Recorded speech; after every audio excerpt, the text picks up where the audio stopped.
अपनी बताओ क्या चल रहा है तुम्हारा? अपना तो बहुत बढ़िया चल रहा है यार।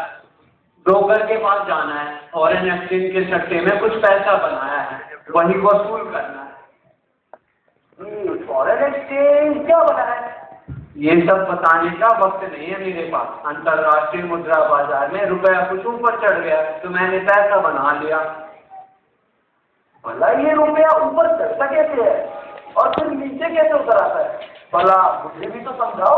अरे बुद्धू, स्कूल में कुछ नहीं पढ़ा क्या? क्या मतलब? अरे यार नटवर, तुम तो निपट मूर्ख ही रह गए। स्कूल जाओ और अपनी फीस वापस ले आओ। जब स्कूल वालों ने तुम्हें कुछ सिखाया ही नहीं तो उन्हें फीस लेने का भी कोई हक नहीं। तो तुम बिल्कुल ठीक ही रहे हो। मेरी आंखें खोलने के लिए धन्यवाद। मैं अभी स्कूल जाकर फीस वसूल करता हूँ।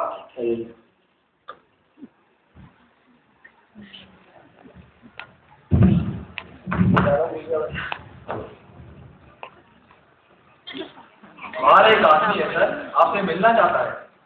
क्या है? कौन है?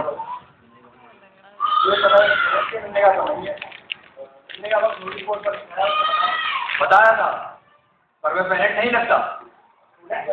स्टूडेंट नहीं लगता, वह तो अपना हट्टा कट्टा आदमी है सर। पेरेंट नहीं, स्टूडेंट नहीं, तो फिर है कौन? कहता है आपको सिर्फ इतना बता दूं कि नटवरलाल आए हैं। नटवरलाल? देखने में कैसा लगता है? बेवकूफ की अकलमंद? लगता तो कुछ अकलमंद ही है सर। गुड। इसका मतलब स्कूल इंस्पेक्टर तो है नहीं। जी सर।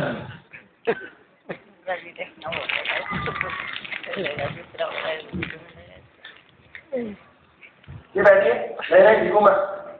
कहिए मैं आपके लिए क्या कर सकता हूँ? मैं नटवरलाल हूँ। लगता है आपने मुझे पहचाना नहीं। जी बिल्कुल नहीं। अजीब मुसीबत है। पर हो सकता है क्योंकि अब मैं बच्चे से बड़ा हो गया हूँ, लेकिन आपके स्कूल का रिकॉर्ड आपको बताएगा कि मैं यहाँ आने का हक रखता हूँ। बेशक जरूर रखते हूँ।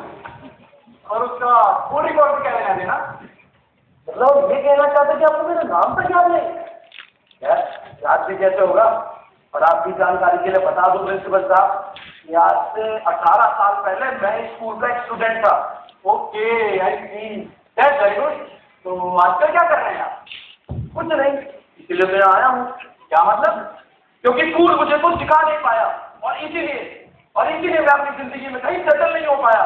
अतः आज से 18 साल पहले तक जितनी भी फीस मैं साल दर साल आपको देता आया हूँ, वह पूरी फीस मुझे वापस चाहिए। क्या? ऐसा बेहुदा ना कहिए, मजाक नहीं है, मैं बिल्कुल गंभीर हूँ इस मामले में। सवाल कर रहे हैं आप? ऐसा क्या आप कहीं सुना भी है? अजी नहीं सुना तो आप सुन लीजिए। मैं और कोई बहस नहीं चाहता इस मामले में। 100 बात की एक बात, मुझे मेरी फीस वापस चाहिए बस। लेकिन क्यों? क्योंकि इसके बदले मुझे कुछ मिला ही नहीं। मैं तालीम को हासिल कर नहीं पाया और इसीलिए मुझे मेरी फीस वापस चाहिए। देखिए, समझने की कोशिश कीजिए।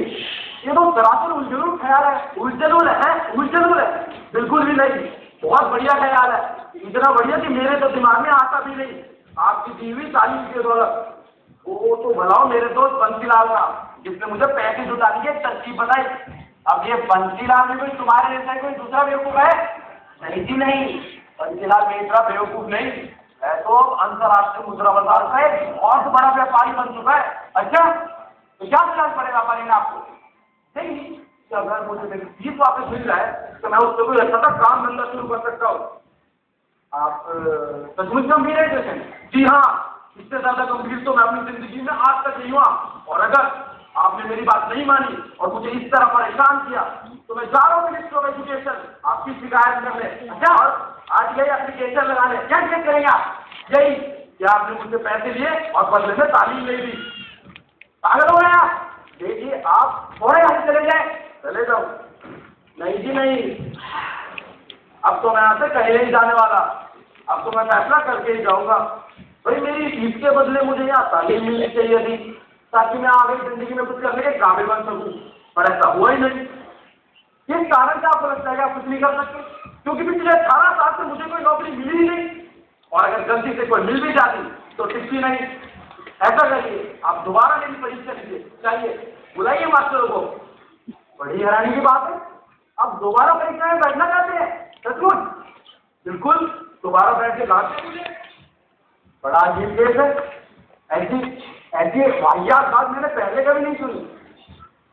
अच्छा, तो इस विषय में मुझे अपने स्टाफ से कुछ सलाह करनी पड़ेगी, मीटिंग बुलानी पड़ेगी। आप कुछ देर के लिए मीटिंग रूम में बैठेंगे? जरूर, पर जल्दी कीजिए और बात करने के लिए बात नहीं है मेरे पास।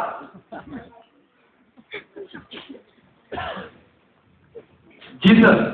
सारे साहब को फौरन यहाँ निकले जाओ, इमरजेंसी मीटिंग है। जी सर।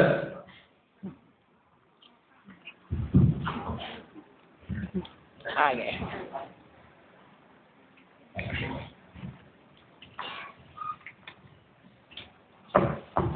दोस्तों, मैंने आप सबको एक बहुत ही अजीबोगरीब मसले और उससे जुड़े हालात पर गौर करने के लिए बुलाया है।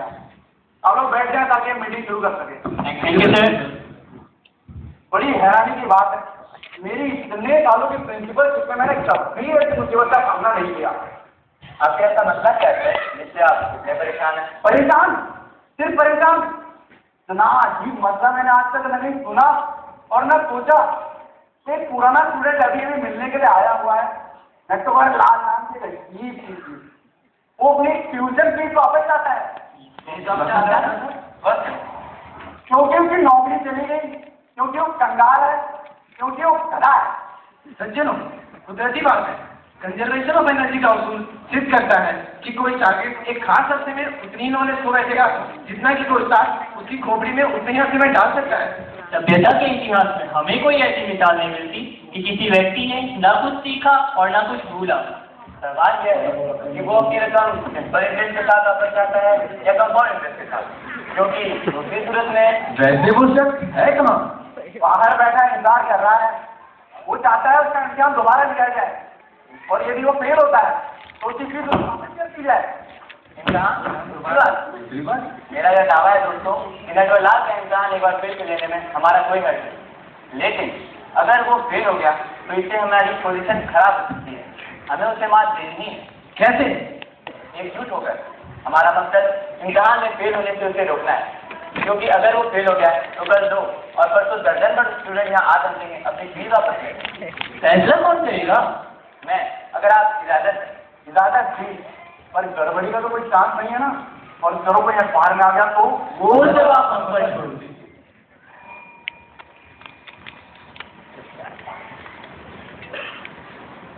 नटवरलाल को फौरन अंदर ले आओ। जी सर।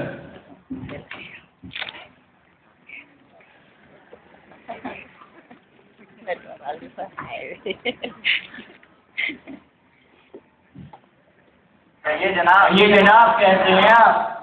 तुम हो कौन? दूर को बैठ जाओ। हाँ, ये बैठ जाओ, मुझे बैठो। मेरे जिस तरह भी तुमने हमारा स्वागत किया है उससे यह साफ जाहिर होता है कि तुम वो पुराने तौर तरीके अच्छी तरह जानते हो जो हमारी बुनियादी तहजीब है और स्कूल में सिखाए जाते हैं। हूबहू पुराने वक्तों की तरह जब मध्यकाल के मानवतावादी गुरु और फिर एक